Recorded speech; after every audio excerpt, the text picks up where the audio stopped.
O STF começa hoje a oitiva de testemunhas e réus dos núcleos 2, 3 e 4 dos envolvidos na trama golpista. Lu, vamos entender então quais são esses núcleos e quem são esses réus que vão começar a ser ouvidos agora. Então, Dani, só para passar rapidamente, contextualizar, o julgamento da tentativa de golpe no STF, ele foi dividido em 4 núcleos. O primeiro já passou por essa fase de depoimentos de testemunhas, é justamente o núcleo em que o ex-presidente Jair Bolsonaro e aliados políticos dele estão. Agora a gente passa para a oitiva de testemunhas dos núcleos 2, 3 e 4. Essas testemunhas são tanto indicadas pela Procuradoria-Geral da República, que é quem fez a denúncia da suposta tentativa de golpe, tanto de pessoas indicadas pelas defesas dos réus. E aí a gente tem as testemunhas dos núcleos 2, 3 e 4, que começam a ser ouvidas hoje, e essa fase de depoimentos termina somente no dia 23, na semana que vem.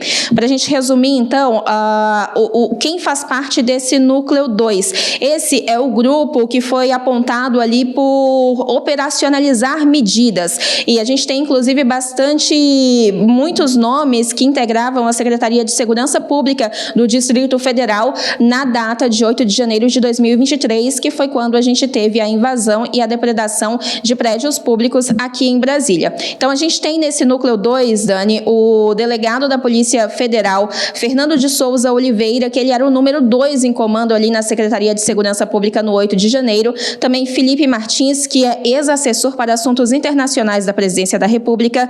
Marcelo Câmara, que foi coronel da reserva do Exército e foi assessor de Jair Bolsonaro na Presidência da República. Marília Ferreira de Alencar, que também é delegada da Polícia Federal e também comandava uma subsecretaria na Secretaria de Segurança Pública do DF.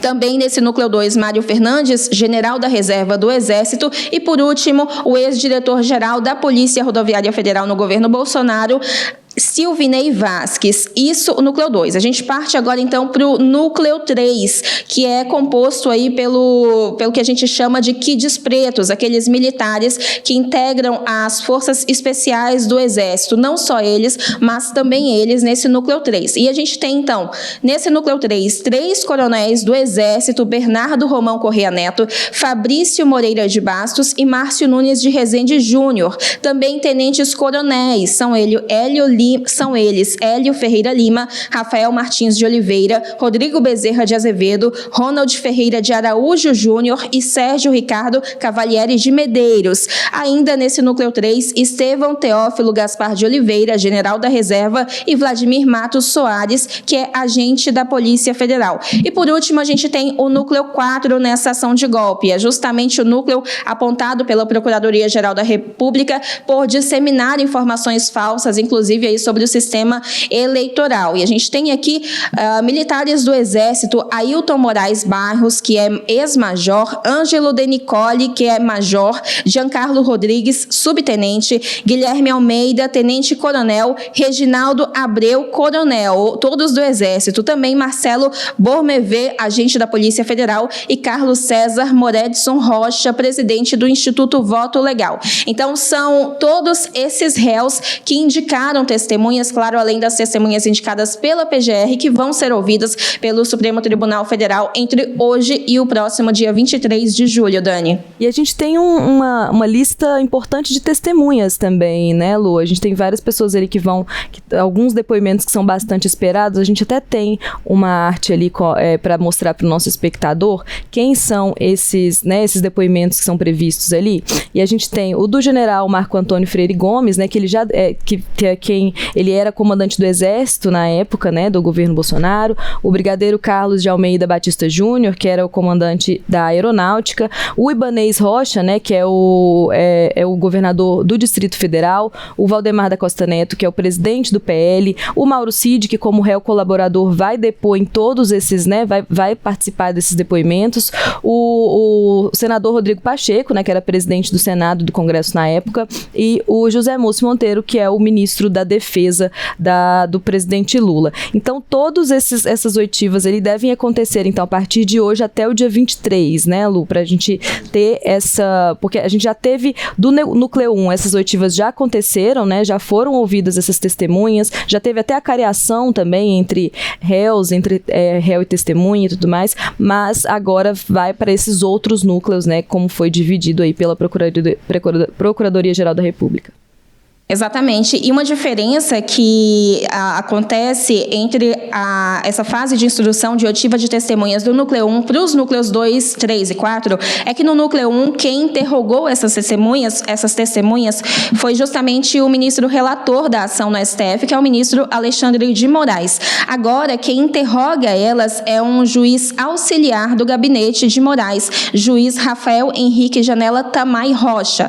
Então, todas essas testemunhas que começam a ser ouvidas hoje até o dia 23, elas são interrogadas por esse juiz auxiliar do gabinete do ministro Alexandre de Moraes. E outro fato importante sobre esse julgamento, Dani, é que a Procuradoria-Geral da República deve entregar hoje ao Supremo Tribunal Federal as alegações finais do Núcleo 1, que é esse núcleo que a gente citou, que envolve o ex-presidente Jair Bolsonaro, ex-ministros que integraram o governo dele, também Mauro Cid está nesse Núcleo 1, e o ex-comandante da Marinha, Almir Garnier Santos. Essas alegações finais, então, devem ser entregues ao Supremo Tribunal Federal hoje. Então, começa aí 15 dias, um prazo de 15 dias para que Mauro Cid apresente as alegações finais dele e depois mais 15 dias para que os réus, as defesas dos réus apresentem essas alegações finais para que todo esse processo envolvendo o Núcleo 1 seja liberado para julgamento pelo ministro relator no STF, Dani. Então, para a gente entender aquilo,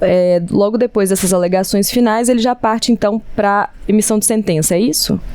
O ministro, depois dessas alegações finais, o ministro relator no Supremo, que é o ministro Alexandre de Moraes, ele pode liberar esse processo para julgamento. Isso, a gente tem até uma estimativa de que isso pode acontecer entre o final de agosto e o início de setembro, mas claro que isso depende de um despacho de Moraes para colocar esse assunto na pauta da primeira turma do STF. Mas a fase depois dessas alegações finais é a liberação do caso realmente para julgamento, que é a fase que vai decidir se os réus, eles são culpados ou se são inocentes dos crimes apontados na denúncia oferecida pela Procuradoria-Geral da República. Lu, e aí a gente sabe, né, desde o início que existe um esforço do STF de fazer esse julgamento o mais rápido possível, de ter uma sentença ali até mais ou menos setembro e outubro, até para não afetar as eleições de 2026, visto que são, né, nomes políticos muito grandes. E essa previsão ainda se mantém?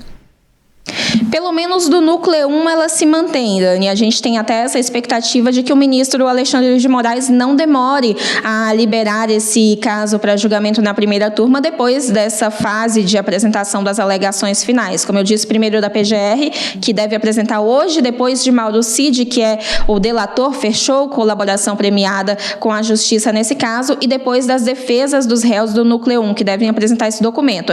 Então, a gente tem essa expectativa, sim, de que pelo menos o Núcleo 1 seja julgado até o final desse ano. O STF quer, ele tem até, a gente pode dizer, até uma certa pressa em resolver esse assunto, porque é um assunto delicado para o país. O STF trata essa questão da suposta tentativa de golpe como um assunto delicado e há esse esforço, sim, de tentar terminar esse julgamento do Núcleo 1, pelo menos até o final desse ano.